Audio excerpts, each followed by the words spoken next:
Nagsimula ang lahat sa isang abandonadong gusali, na nilamon ng apoy isang gabi. Sa gitna ng kaguluhan habang nakikipagbuno ang mga bumbero sa apoy sa hagdanan ng second floor, bigla nilang natagpuan ang isang lalaki na humihinga pa. Hinihingalo, dinala siya agad sa ospital para sa agarang lunas. Buti na lang at nailigtas ang kanyang buhay. Kahit malubha ang pagkasunog sa kanyang katawan, ang kanyang mukha ay deformed at marahil ay dadalhin niya ito habang buhay. Pagkagising niya, ang unang sinabi niya sa doktor ay ang kanyang pangalan, si Park Jae-young. Nang marinig ang pangalang iyon, naroon si Doktora Jo Yeon. Bigla siyang natigilan na parang may kuryenteng damaloy sa kanyang likod.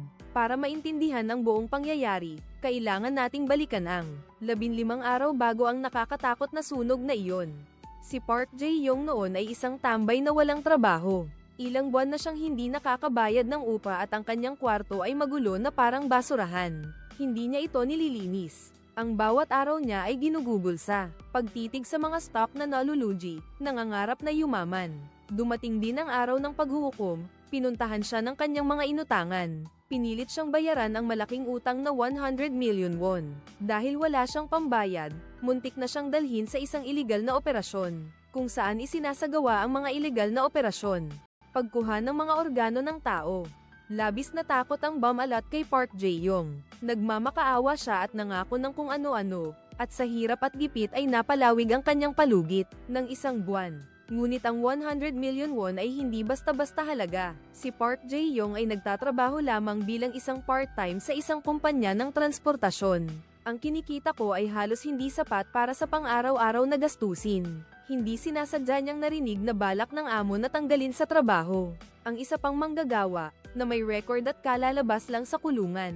Kailangan ng pera agad para iligtas ang kanyang pamilya na may malubhang sakit, matapos magmakaawa sa amo, pero hindi siya pinakinggan. Ang manggagawa ay bumunot ng kutsilyo at nanakot. Si Park Jae-young ay nanood lang ng gulo saglit at nagpatuloy sa paghiram ng pera sa mga kaibigan at kamag-anak. Hindi sinasadya niyang nakita ang manggagawang iyon. Habang kausap niya ang kanyang pamilya sa telepono, mayroon siyang napaka-espesyal na tato sa likod ng kanyang kamay. Sa pamamagitan ng pagsisiyasat, nalaman ni Park Jae-young ang tungkol sa tato na ito. Ito ay pag-aari ng isang kilalang sindikato sa Trinity, kung saan ang mga miyembro ay kilala sa kanilang kalupitan. Sa mismong sandaling iyon, tumawag ang ama ni Park Jae-young. Balak niyang humingi ng kaunting pera sa kanyang ama, ngunit nakatanggap siya ng masamang balita. Kakasagasaan lang ng sasakyan ng kanyang ama at kasalukuyang ginagamot sa ospital. Ang may-ari ng sasakyang nakadisgrasya ay tila napakabait. Pumayag siyang magbayad ng 5 million won para maayos ng pribado. Nang makita ang pera, hindi maitago ni Park Jae-young ang kanyang ngiti sa sobrang tuwa. Itinira niya ang 2 million won para sa kanya at ibinigay ang natitirang 3 milyon sa kanyang ama. At nag-imbento pa ng kwento na mabuting kaibigan ang may-ari ng sasakyan. Mahirap daw ang buhay kaya tumanggap lang siya ng kaunting halaga. Bago umalis, ang mga mata ni Park Jae-young ay nag-aasam pa rin.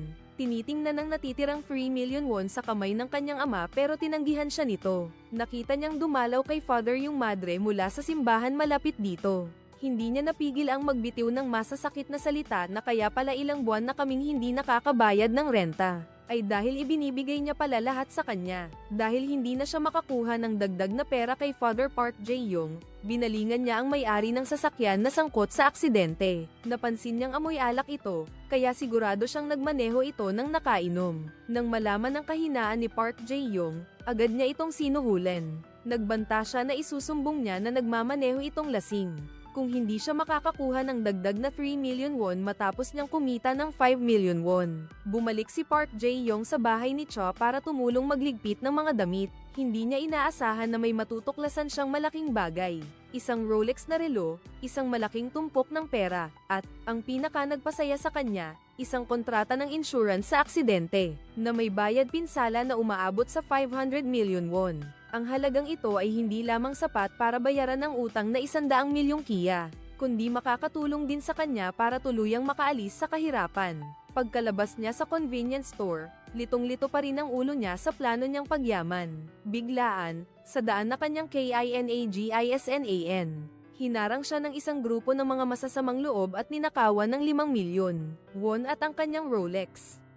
Ipinagbigay alam ng pulisya ang insidente sa kanyang ama. Ngunit dahil walang CCTV sa daan na iyon at walang nakitang saksi, napilitan na lang si Park Jae-yong na tanggapin ang kanyang malas. Gayunpaman, ang sinabi ng pulis tungkol sa kawalan ng CCTV sa daan ay tumatak ng husto sa isip ni Park Jae-yong. Iyon mismo ang daan na madalas daanan ng kanyang ama pauwi araw-araw. Isang madilim na ideya ang sumagi sa isip niya. Agad niyang naisip ang social worker na gangster, na kamakailan lang ay tinanggal sa trabaho at nagpunta sa pagawaan ng pyesa ng sasakyan, kung saan madalas magtipon at mag-inuman ang mga gangster. Diretsyong dumiretso si Park Jae-yong sa punto, nag-alok siya ng pakikipagtulungan sa social worker. Isang trabaho, gusto niyang tulungan siya nitong pumatay ng isang tao. Nang tanungin nito kung sino ang papatayin, malamig na sagot ni Park Jae-yong, ang kanyang ama. Parehong sikreto. Pinlano nilang isagawa ang lahat sa lugar na walang CCTV sa construction site. Ang lahat ay magmumukhang aksidente. Nagsinungaling si Park Jae-yong na ang insurance money ay 200 million won lamang at nangakong babayaran ang gangster ng 30% bilang komisyon. Iyon ay 60 milyon pagkatapos ng lahat, ngunit ang gangster ay matagal nang nagtatrabaho sa lugar na ito. Hindi siya kinakapos sa koneksyon. Mabilis niyang nalaman na ang tunay na halaga ng insurance ay 500 million won. Kung susundin ang 30% na sinabi ni Park Jae-yong, dapat siyang makatanggap ng 150 milyon. Alam niyang niloloko siya. Napilitan si Park Jae-yong na sumang-ayon sa kanyang kahilingan. Kahit na sa loob-loob ko, nagkakalkula ako ng 150 milyon, baliw lang ang magbibigay sa iyo ng ganyang kalaking pera. Nang gabing iyon, sinadya ni Park Jae-yong na makipagkita sa kanyang mga kaibigan. Kumain sila ng sagana sa isang barbecue restaurant, pagkatapos ay nagpunta sa isang nightclub, kung saan siya nagbigay ng malaking tip sa mga babaeng waitress. Ang natitirang oras, nakaupo siya sa isang fast food restaurant. Pinili niya ang pinakamadaling makitang pwesto, at paminsan-minsan ay kumikindat pa sa mga empleyado. Ang lahat ng mga aksyon na ito ay para lamang sa isang layunin. Ang tanging layunin ay lumikha ng perpektong alibay noong gabing umuwi ang matanda. Isang kotse ang sumugod sa napakabilis na takbo. Walang pag-aalinlangan, binangga siya hanggang sa mag-umaga. Si Park Jae-yong ay umalis lang sa fast food shop. Habang nagtatrabaho sa shipping company, sa wakas ay nakatanggap siya ng tawag mula sa pulis. Pumanaw na ang kanyang ama. Pinagpraktisan ng mabuti ni Park Jae-yong ang ekspresyon ng pagdadalamhati, at nang makita lang niya ang litrato ng kanyang ama, doon lang siya umarte ng totoo.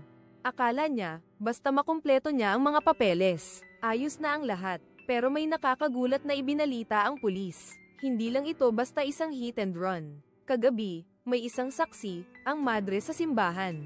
Nakita niya mismo na may isang lalaking bumaba mula sa sasakyang sangkot sa aksidente. Tila para tingnan kung patay na nga ang kanyang ama. Hindi pa dyan nagtatapos, sinabi pa ng pulis kay Park Jae-yong ang isang hindi kapani-paniwalang impormasyon. Bukod pa rito, nang matagpuan, ang bangkay ng kanyang ama ay hindi natagpuan sa pinangyarihan ng aksidente, kundi sa tuktok ng malayong bundok Sonowet. Nang umagang iyon, isang streamer ang nagkakampang sa bundok Sonowet, magli-livestream para ipakita ang tanawin sa mga manonood.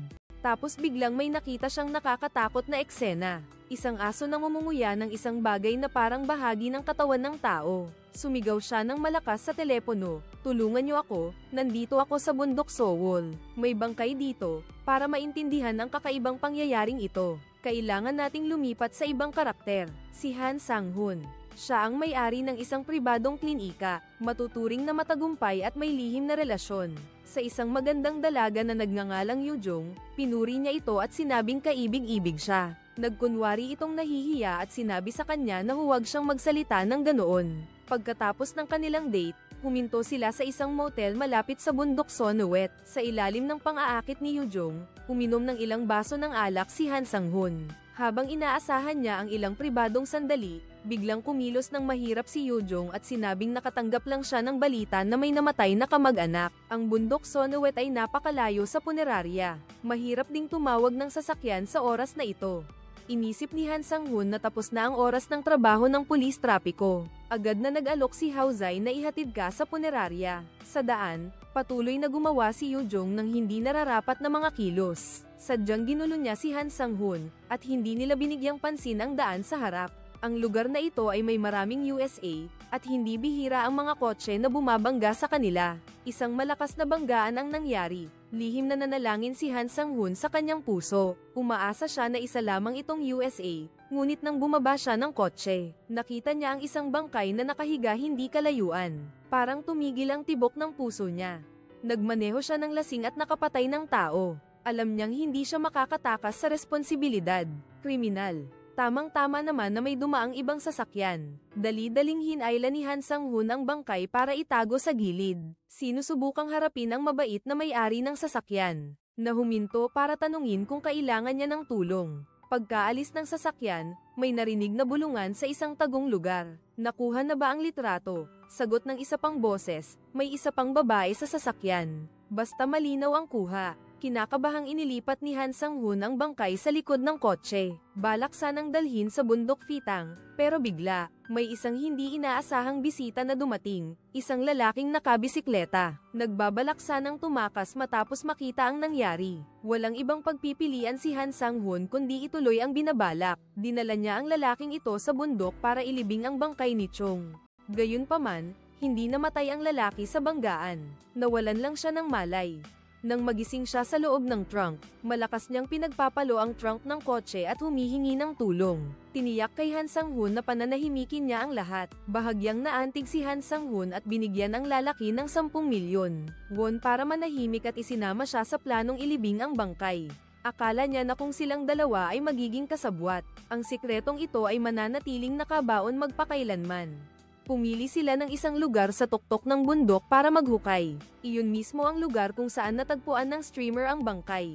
Pagkatapos ng lahat, nagbago ang isip ng lalaki. Humingi siya ng dagdag na 10 milyon, sinasabing iyon ang makatarungan. Sa puntong ito, hindi na kayang patayin ni Han Sang-hoon ang isang tao. Kaya nangako siya na magbibigay pa ng 20 milyon, pero sinabi niya na ito na ang huling pagkakataon. Dapat matapos na ang lahat dito. Inihatid ni Han Sang-hoon si Yoo Jong-sa, kanyang kumpanya, at sa wakas ay pansamantalang naputol ang koneksyon niya sa lalaking iyon. Tinanggal niya ang memory card ng dashcam, itinago sa bulsa ng kanyang jacket, at itinapon ang buong jacket sa basurahan. Bumalik siya sa kanyang klinika at nagtrabaho na parang walang nangyari. Hindi niya alam na ang magkasintahan na naroon noong nakaraang gabi, ay palihim siyang kinukunan ng litrato mula sa gusali sa tapat. Lumipas ang mga araw ng katahimikan. Akala ni Han Sang-hoon na ang aksidente ay nalimutan na, pero ang lalaking kasama niyang naglibing ng bangkay. Nang gabing iyon ay pinuntahan siya sa klinika. Ang pangalan niya ay Kyok Nam. Hindi malinaw ang trabaho o tiyak na address niya. Hinanap niya si Han Sang-hoon para sa isang dahilan, pera. Sinabi ni Kyok Nam na kailangan pa niyang magbigay ng 30 milyon pa. Sa pagkakataong ito, alalahanin natin ang impormasyong ibinigay ng pulis kay Park Jae-yong. Ang kanyang ama ay natagpuan sa bundok Sonowet.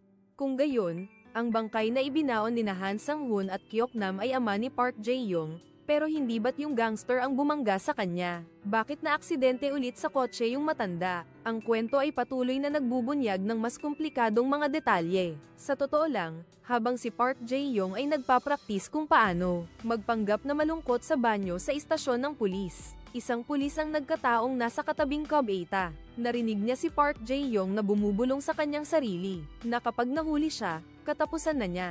Ang pulis na ito ay tahimik na nag-iimbestiga sa mga kilos ni Park Jae-yong. Noong gabing nangyari ang krimen, natatandaan ng mga babaeng nagtatrabaho sa nightclub na siya ay nagbigay ng malaking tip. Kinumpirma rin ng empleyado ng fast food na naroon siya buong gabi. Ang lahat ng alibay ni Park Jae-yong ay perpekto. Pumunta si Park Jae-yong sa kumpanya ng insurance para magproseso ng pagkuha ng bayad pinsala sa pagkamatay ng kanyang ama. Natigilan siya nang ang taong nangangasiwa sa pagtanggap ng mga dokumento ay ang may-ari ng sasakyan na nakabangga sa kanyang ama noon, at kinikilin niya. Hindi pa natin kailangang pag-usapan kung ang taong ito ay may personal na galit na sinasadya bang pahirapan o hindi pag-uulat ng pulis. Sa ngayon, hindi pa natin masasabi kung ito ay simpleng aksidente o isang planadong pagpatay. Nagdahilan ang taong namamahala na kailangan pang imbestigahan ang mga detalye. Binigyan si Park Jae-yong ng regalo bilang pasasalamat at inihatid siya pauwi. 16 na araw na lang ang natitira para makabayad ng utang. Halos wala ng pera si Park Jae-yong. Ang panggastos sa libing ng kanyang ama ay nakadepende sa abuloy ng mga bisita. Hindi rin siya tinatantanan ng gangster. Patuloy siyang kinukulit para magbayad.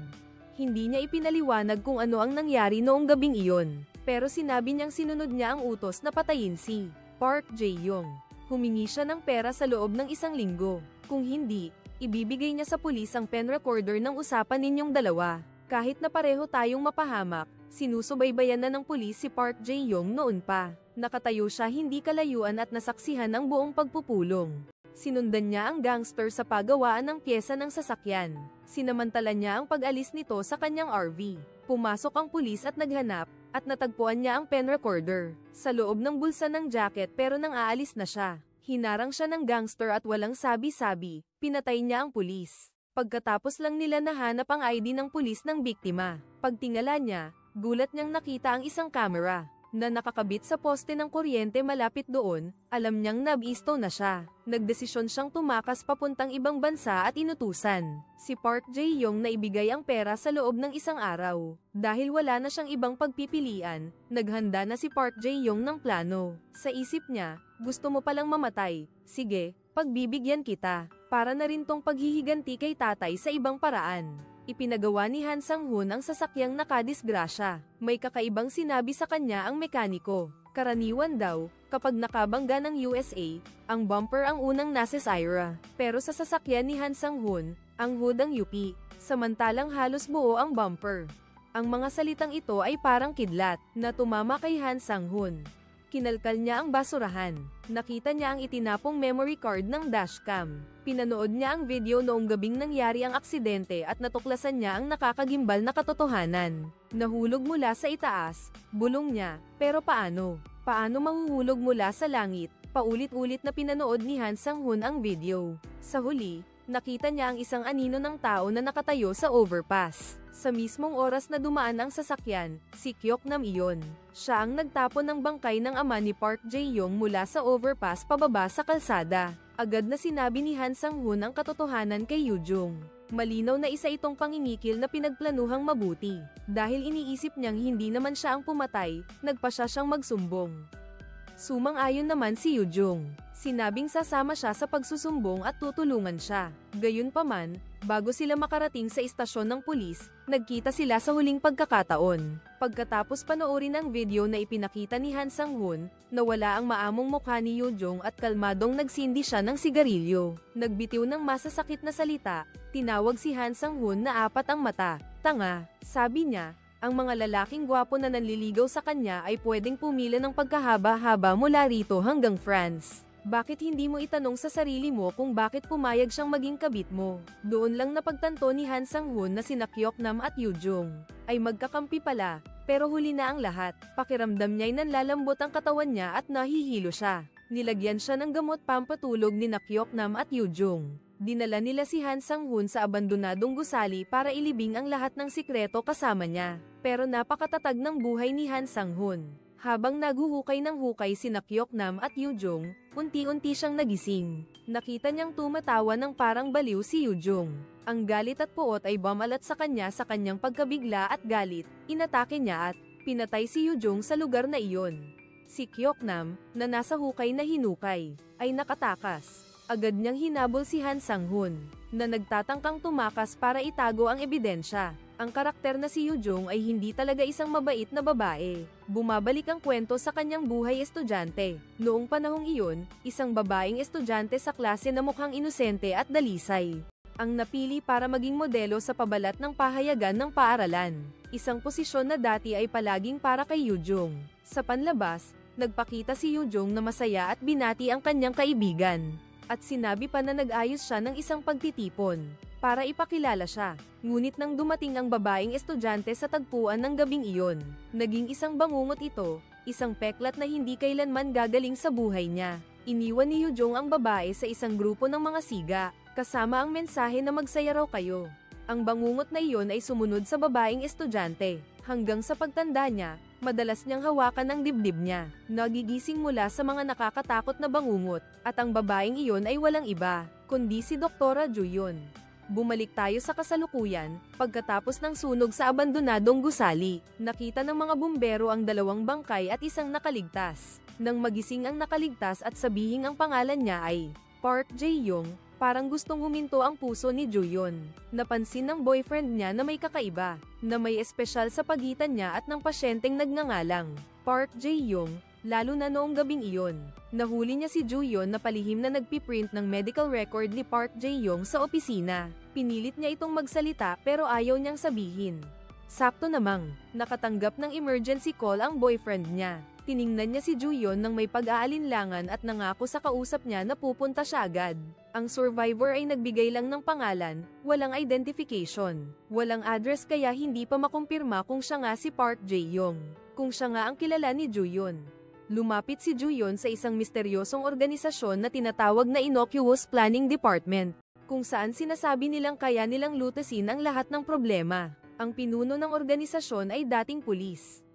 Magaling siya sa paghahanap ng tao at paglutas ng mga komplikadong problema. Nagbayad si Joo-yeon ng 5 million won para imbestigahan niya ang kinaroroonan ng 3 lalaking may kinalaman sa nakaraan niya. Sa daan pa uwi, nagkataon na nakita niya ulit ang magkasintahang kumukuha ng litrato kay Han Sang-hoon. Dati, sila ang mga empleyado dito, dalubhasa sa pagsubaybay at paghahanap ng mga tao. Pinakuha ng direktor ng organisasyon ang mga record ng 3 lalaki na ipinahanap sa kanya ni Joo-yeon. May kinalaman ang kaso sa isang malubhang kaso ng sexual na pang-aabuso. Nangyari ito 20 taon na ang nakalipas. Isa sa mga sangkot ay nagngangalang Park Jae-yong, at ang nag-iisang biktima ng kasong iyon ay si Joo-yeon. Sa kanyang higaan sa ospital, daing ng daing si Park Jae-yong sa sakit. Nakita ni Joo-yeon na nilagdaan niya ang alaala ng pinakamadilim na araw ng kanyang buhay. Hindi niya sinasadyang balikan ang araw na iyon. Si Joo-yeon at Park Jae-yong ay may date sa isang coffee shop. Nagpakita siya bilang isang maginoo at galanteng lalaki. Nagkaroon sila ng masayang araw ng pag-uusap. Sa gabi, habang pauwi, naghawak sila ng kamay. Ngunit ang lahat ng magagandang bagay na iyon ay naglaho sa isang iglap nang biglang namatay ang ilaw sa kalsada. 2 lalaking nakasuot ng maskara ang biglang sumugod. Walang sabi-sabi, binugbog nila si Park Jae-yong. Nasugatan, pagkatapos ay kinaladkad nila si Joo-yeon sa isang abandonadong gusali malapit doon. Mabilis na natagpuan ng pulisya ang mga sospek. Hindi maintindihan ni Joo-yeon si Park Jae-yong. Malinaw na biktima rin siya, bakit siya isinama sa listahan ng mga sospek? Sinabi ng investigador sa kanya ang isang mapait na katotohanan. Ang utak sa likod ng pag-atake ay ang walang hiyang iyon, si Park Jae-yong. Ngayon, si Park Jae-yong sa wakas ay nahulog sa kamay ni Joo-yeon. Ngunit sa mismong sandaling ito, tumawag ang direktor ng organisasyon para magbalita. 2 sa 3 lalaking hinahanap niya ay namatay ng trahedya. Sinabi niya na marahil iyon ay karma. Si Park Jae-yong naman, ayon sa unang impormasyon na nakuha niya, ay tahimik na raw na naninirahan sa kanyang bayan. Naisip ni Joo-yeon na ang nakaretay sa kama ay maaaring hindi ang kanyang kaaway. Sa pag-iisip na hindi niya kailangang iligtas ang buhay ng taong sumire sa buhay niya. Ang bumabagabag kay Joo-yeon ay tila nawala. Bihira siyang makipagkita sa kanyang nobyo para mag-inuman ngayong gabi. Ngunit bago pa man siya lubusang magsaya, tumawag ang direktor ng organisasyon. Sinabi niya na nagkamali siya matapos suriin muli ang impormasyon mula sa pulis. Nalaman niya na matagal nang umalis si Park Jae-yong sa kanyang bayan. Iginigiit niya na ang nag-iisang nakaligtas sa sunog sa abandonadong gusali ay si Park Jae-yong na hinahanap mo. Pumunta ang mga pulis para kunan ng pahayag si Park Jae-yong tungkol sa sunog. Ikinwento niya na noong gabing iyon, pagkasakay niya sa sasakyan, nilagyan siya ng pampatulog. Pagkagising niya, nakatali siya sa upuan sa loob ng abandonadong gusali. Gayunpaman, may isang malaking kontradiksyon. Ipinahayag niya na noong nakatali siya, wala siyang kahit anong sugat. Kung gayon, bakit puno ng dugo ang ulo niya nang matagpuan? Kung nilagyan siya ng pampatulog at nawalan ng malay, saan galing ang sugat na iyon? Sabi ni Park Jae-yong, nakarinig daw siya ng 2 lalaki na nagtatalo kung dapat ba siyang patayin o hindi. Tapos isa sa kanila ang nagbuhos ng gasolina sa buong gusali. Yun lang daw ang natatandaan niya bago sumiklab ang apoy na nagdulot ng matinding pagkasunog sa buong katawan niya. Nasira rin ang mga fingerprint kaya hindi matukoy ng pulis ang tunay niyang pagkakakilanlan. Pagkaalis ng mga pulis, nagmadaling mag-discharge si Park Jae-yong. Kasabay nito, nagreklamo ang pamilya ng pasyente sa kabilang kwarto na nawawala ang kanilang mga damit. Sigurado si Joo-yeon na si Park Jae-yong ang may gawa, kaya hinabol niya ito palabas ng ospital. Mukhang hindi siya nakakakilala. Si Joo-yeon ang AI na humaharap sa pangungulit niya. Ibinaba niya ang kanyang maskara at ipinakita ang kanyang mukhang deformed dahil sa paso. Tiningnan niya ito ng masama at sinabi ng malinaw. Ang Park Jae-yong sa alaala mo ay wala na sa mundong ito. Pagkatapos sabihin ang masakit na pangungusap na iyon, lumabas siya sa kalsada para sumakay ng taxi. Hindi nagpatinag si Joo-yeon at hinarang niya ang sasakyan ni Laura. Dahil sa basurang yan, nagdusi siya ng 20 taon. Hindi siya nakatulog ng mahimbing kahit isang gabi, tapos magagawa niyang kalimutan ang mga krimen na ginawa niya sa kanya. Sumigaw si Joo-yeon sa desperasyon at galit. Akala ko sa wakas makakatulog na ako ng mahimbing. Dahil papatayin kita ngayon. Balikan natin ang nakakakilabot na gabi sa abandonadong gusali bago sumiklab ang apoy. Matapos harapin ni Kyoknam si Han Sang-hoon, na pumatay kay Yoo-jong bilang pagtatanggol sa sarili. At pagkatapos ay hinabol ni Kyoknam, hindi malinaw ang kinahinatnan pero malamang pinatay siya ni Kyoknam. Nagpalit siya ng malinis na damit at minaneho ang sasakyan ni Han Sang-hoon para makipagkita sa isang tao. Samantala, ang asawa ni Han Sang-hoon ay humihingi pa rin ng tulong sa direktor para imbestigahan ang pagtataksil ng kanyang asawa. Ang mga babae at lalaking empleyado ay nagmamadaling bumalik para mag-ulat. Hindi lang nila nakunan ng ebidensya ang pagtataksil ni Han Sang-hoon, kundi nakunan din nila ang mas nakakatakot na eksena, ang lugar ng krimen kung saan siya pinatay, o kaya naman ay inatake. Mas importante, nakunan nila ang mukha ni Kyoknam. Mga 10 oras bago ang sunog, nagkita ang totoong Park Jae-yong at ang gangster ng gabing iyon para sa transaksyon. Bago umalis, nakasalubong ng gangster ang isang dating kakilala, si Kyoknam. Binati ni Kyoknam ng may mapanuyang tono at tinanong kung bakit siya tinitingnan ng masama. 6 na buwan bago iyon, kalalaya lang ni Kyoknam mula sa kulungan. Noong nasa kulungan pa siya, ang gangster ay kasama niya sa kulungan. Hindi nagtagal, nakalaya rin ang gangster. Magkakilala na sina Yoo-jong at Kyoknam mula pa noong nag-aaral sila. Sa pagkakataong ito, si Yoo-jong lang ang sumando kay Kyoknam pagkalabas niya ng kulungan. Pareho silang hindi mabubuting tao. Mabilis silang nagkaisa para manloko ng pera. Ang plano ay lalapitan ni Yoo-jong ang mga mayayamang lalaki sa mga mararangyang lugar kapag nakagat na ang pain. Lilito si Kyoknam para magpanggap na nakikipag-agawan. Sa pamamagitan ng panlilinlang gamit ang ganda, marami silang matagumpay na kaso ng pera. Lalong lumalaki ang nakukuha nila. Sa gabing puntiryahin ni Yoo-jong si Han Sang-hoon. Nakakatanggap si Kyoknam ng tawag mula sa isang gangster. Sabi nito gusto nitong makipag-partner sa isang malaking proyekto. Nagkataon na si Kyoknam at Park Jae-yong ay mga dating kababayan. Nakilala ni Kyoknam si Park Jae-yong. Nang gabing isagawa ni Park Jae-yong ang planong patayin ang kanyang ama. Nakaarawan din ng matanda, naghanda ang madre ng isang birthday cake para sa kanya. Nang habulin niya ito sa pamilyar na daan na madalas nitong daanan pauwi, nasaksihan niya ang isang nakakakilabot na eksena. Isang sasakyan ang bumangga sa matanda. Nang makita nitong gumagalaw pa rin ito, umatras ang driver, ang gangster, para subukang banggin ulit ito. Bumaba ang gangster para mag-inspeksyon nang marinig niya ang madre. Tumatawag ang madre sa pulis, natakot kaya agad siyang tumakbo. Nalaglag pa niya ang cake ng kaarawan sa lupa. Hindi pa tuluyang patay ang ama ni Park Jae-yong noon. Nagdesisyon si Kyoknam na isakay ang matanda sa kanyang sasakyan. Naguguluhan siya kung paano gagawin. Aksidente ang pagkamatay ng matanda nang mag-text si Yoo-jong kay Kyoknam na maghanda para sa panlilinlang kay Han Sang-hoon. Isang masamang plano ang pumasok sa isip ni Kyoknam. Sinabi niya kay Cho Yoo-jong ang susunod na plano. Gagawa raw siya ng pangalawang aksidente. Ang tulay ang tanging daan mula sa bundok Seowol, papunta sa punerarya ng Gyeongnem, kung saan kinaladkad ang bangkay ng ama ni Park Jae-yong.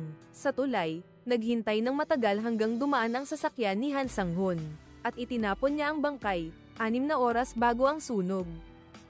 Natagpuan ng pulis ang bangkay ng pulis, na pinatay malapit sa pagawaan ng pyesa ng sasakyan sa pamamagitan ng CCTV. Kinumpirma nila na ang gangster ang salarin. Kasabay nito, sa isang bakanteng paradahan, paulit-ulit na pinapraktis ng tunay na Park Jae-yong ang plano. Patayin ang gangster kapag nag-abot ng pera. Kinakalkula niya na ang buong proseso ay aabot ng 57 segundo. Nang dumating ang oras ng tagpuan, iginiit ni Park Jae-yong na kailangan niyang magmaneho sa isang liblib na labas ng bayan para mag-abot ng pera. Hindi kalayuan doon, sinusundan din sila ni Kyoknam sa kanyang sasakyan. Sa pagkakataong ito, nakatanggap na ng impormasyon at mga larawan ng pulis mula sa direktor ng organisasyon. Agad silang nagtayo ng maraming checkpoint para hulihin ang salarin na pumatay kay Han Sang-hoon, na pinaniniwalaan nilang si Kyoknam. Nang makitang hindi pabor ang sitwasyon, iniwan ni Kyoknam ang sasakyan at tumakbo papunta sa bundok, habang dinala naman ni Park Jae-yong ang gangster sa abandonadong gusali, kung saan naglalaro ang mga bata sa baryo, kasama sina Park Jae-yong at Kyoknam. Noong bata pa sila, liblib ang lugar na ito at walang gaanong dumadaan. Ito ang perpektong lugar para patayin si Fitang. Nagpanggap si Park Jae-yong na kukuha ng pera sa likod ng kotse. Pero ang totoo, nagseset siya ng timer para sa isang improvised explosive device. Binuksan ng gangster ang malita para tingnan kung walang pera sa loob, puro papel lang.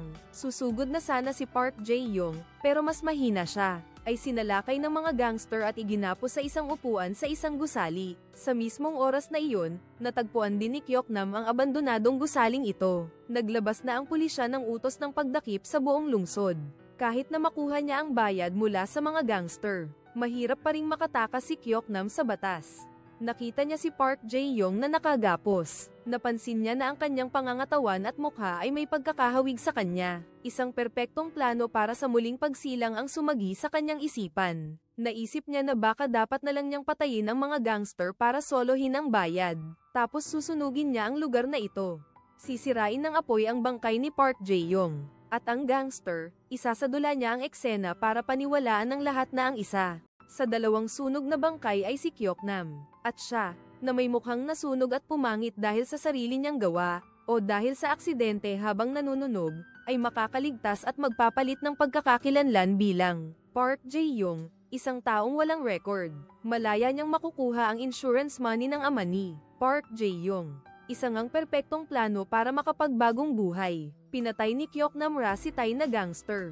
Ngunit nang handa na siyang isagawa ang natitirang bahagi ng plano, biglang sumabog ang abandonadong gusali, maaaring dahil sa kagamitan ni Park Jae-yong o dahil nagliyab ang gasolina. Nabagsakan si Kyoknam ng malaking tabla.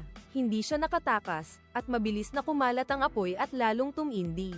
Kaya, ang nakaligtas na nasagip mula sa apoy, ang taong may sirang mukha at nagpakilalang si Park Jae-yong. Ang totoo, si Kyoknam pala ang nagpalit ng pagkakakilanlan. At sa swerte, nakaligtas siya at lumipat sa apartment. Inuupahan ni Park Jae-yong, at nagsimulang mag-solo impormasyon sa ID ng biktima para paghandaan ang bagong buhay. Hindi niya alam na ang pagganap bilang Park Jae-yong ay hindi kasing dali ng inaakala niya. Si Joo-jeon, na may planong mag-higanti, ay nagnakaw ng isang bote ng pampatulog mula sa bodega ng gamot ng ospital. Nagbayad siya ng dagdag na 3 million won kay director, para tulungan siya sa isa pang bagay. Si Kyoknam, na nagpapanggap bilang si Park Jae-yong, ay nakatanggap ng tawag mula sa kumpanya ng seguro. Naaprubahan na raw ang bayad ng seguro, pero may isang masaklap na katotohanan. Isang linggo bago siya namatay, binago ng ama ni Park Jae-yong ang makikinabang. Ang buong halaga na 500 million won ay i-donate sa simbahan, hindi kay Park Jae-yong. Nagalit si Kyoknam at lumabas ng apartment. Sa daan, sinadya SI director na may hawak na tasa ng kape na banggain siya. Nagmamadali siyang humingi ng tawad habang pinupunasan ng mantsa sa damit ni Kyoknam. Nang mahulog ni Kyoknam ang gamot sa sakit, NAGPANGGAP pa ang direktor na mabait, pinulot ito at ibinalik sa kanya. Si Kyoknam ay dumiretso sa simbahan at pinilit ang madre na ibigay ang pera ng insurance. Ngunit matatag na tumanggi ang madre. Sinasabing iyon ang legal na huling habilin ng ama. Napansin ni Park Jae-yong Kyoknam na may isa pang tao sa simbahan. Si Joo-yeon, ang nagngangalit na galit niya ay walang mapuntahan, kaya ibinuhos niya ito sa dalaga, na hindi niya napansin na ang sugat mula sa pagkasunog ay patuloy pa ring sumasakit. Kinuha ni Kyoknam ang gamot na pampawala ng sakit na ibinalik ng direktor ng organisasyon at ininom. Pagkalabas niya ng simbahan, nakaramdam siya ng pagkahilo. Muli, sa isang liblib na daan na walang CCTV, napansin ni Kyoknam na tahimik pa rin siyang sinusundan ni Joo-yeon. Ramdam niya na may panganib na papalapit. Sinubukan niyang ipaliwanag na hindi siya si Park Jae-yong. Pero si Juyon na nakita mismo na kinukuha niya ang insurance money, hindi maniniwala sa kanya. Nagsimula nang umiral ang bisa ng pampatulog. Nawalan ng lakas si Kyoknam para lumaban at bumagsak sa lupa. Binunot ni Juyon ang kanyang preparadong scalpel para wakasan ang kaaway para makaganti sa 20 taon ng pagdurusa. Sa mismong sandaling iyon, lumitaw ang nobyo niya. Agad niyang napansin ang pagkabahala ni Juyon. Nagpaimbestiga siya at nalaman ang buong kwento tungkol sa kaso ng pang-aabuso. 20 taon na ang nakalipas. Naiintindihan niya ang sakit na dinanas niya. Ayaw niyang sirain ni Juyon ang buhay niya dahil lang sa isang taong katulad nito. Pinayuhan niya itong tumigil at sumama sa kanya pabalik, pero hindi na makapagpigil si Juyon. Sumisigaw siya at sumugod para atakihin si Kyoknam, ibinubuhos ang galit. Sa loob ng 20 taon, may mga sakit na hindi kailanman tuluyang mapakakawalan, pero kung hahayaan nating maging pabigat ito na pumipigil sa atin, iyon ang hindi makatarungan at irresponsible sa sarili mo. Pauwi na, nakatanggap ng tawag si Juyon mula sa boyfriend niya. Nagsinungaling na naman siya na may kamag-anak na may sakit. Juyon, sinabi niya, huwag kang masyadong mag-alala. Mahalaga ang pag-aalaga sa mga mahal sa buhay. Sa karagdagang imbestigasyon ng pulisya, may natuklasang kainahinalang punto sa pahayag ni Kyoknam. Noong nagpapanggap pa siyang Park Jae-young, sinabi niya na nakagapos siya sa upuan nang magising siya, at nakarinig ng 2 taong nagtatalo, pero sa 2 bangkay na natagpuan sa pinangyarihan ng sunog. Isa sa kanila ay yung taong nakagapos sa upuan.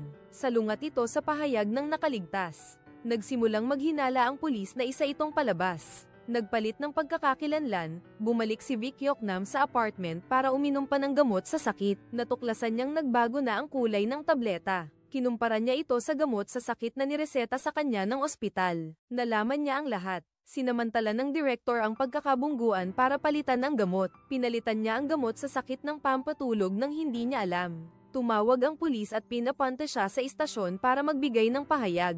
Muli, nagdahilan siya at sinabing pupunta siya bukas ng umaga. Pero sa totoo lang, nararamdaman na niyang malapit na ang panganib. At naghahanda ng mag-impake para tumakas habang kinakalikot ang mga gamit ni Park Jae-young. Nakita niya ang isang lumang ad ng paaralan.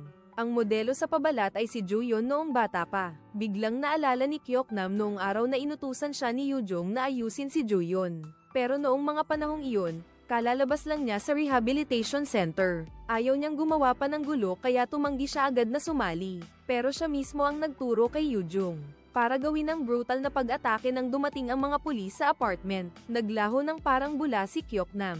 Nag-impake siya at naghintay sa istasyon ng tren. Biglang huminto ang isang itim na sasakyan sa tabi niya. Sinaktan siya at itinapon sa trunk. Ang mga tawag na natanggap ng nobyo ni Juyon. Sa mga nakaraang araw, ipinaliwanag na may sakit ang kanyang kamag-anak. Ang totoo, iba pala ang ginawa niya para magkaroon ng sapat na pera para pakasalan si Juyon. Palihim siyang nagtatrabaho para sa mga nagpapautang na may mataas na interes. Nagsasagawa siya ng mga ilegal na operasyon para kunin ang mga organ ng tao. Ngayong gabi ang huling operasyon na tinanggap niya. Nang makita niya ang taong nakahiga sa operating table na may pamilyar na mga peklat ng paso, tinanggal niya ang maskara ng pasyente at iyon ay si Kyoknam.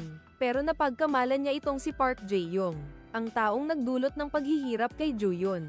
Talagang mapaglaro ang tadhana. Para makapaghiganti sa kanyang minamahal, nagpasya siyang hindi gagamit ng anesthesia sa operasyong ito.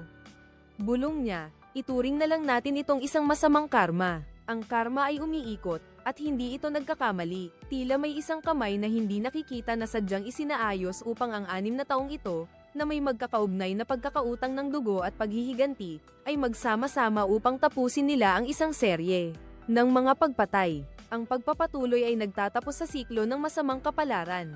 Ang masamang kapalaran ay talagang isang napakasamang siklo ng karma, hindi ba? Sa iyong palagay, sa pagitan ni Kyoknam, Juyon, o iba pang mga karakter, sino ang dapat magdusa ng pinakamasaklap at pinakamalungkot na wakas? Mag-iwan ng iyong opinyon sa seksyon ng mga komento. Huwag kalimutang mag-subscribe sa channel at i-on ang notification bell para makatanggap ng mga abiso para sa mga video na nag-aanalisa ng mga susunod na pelikula.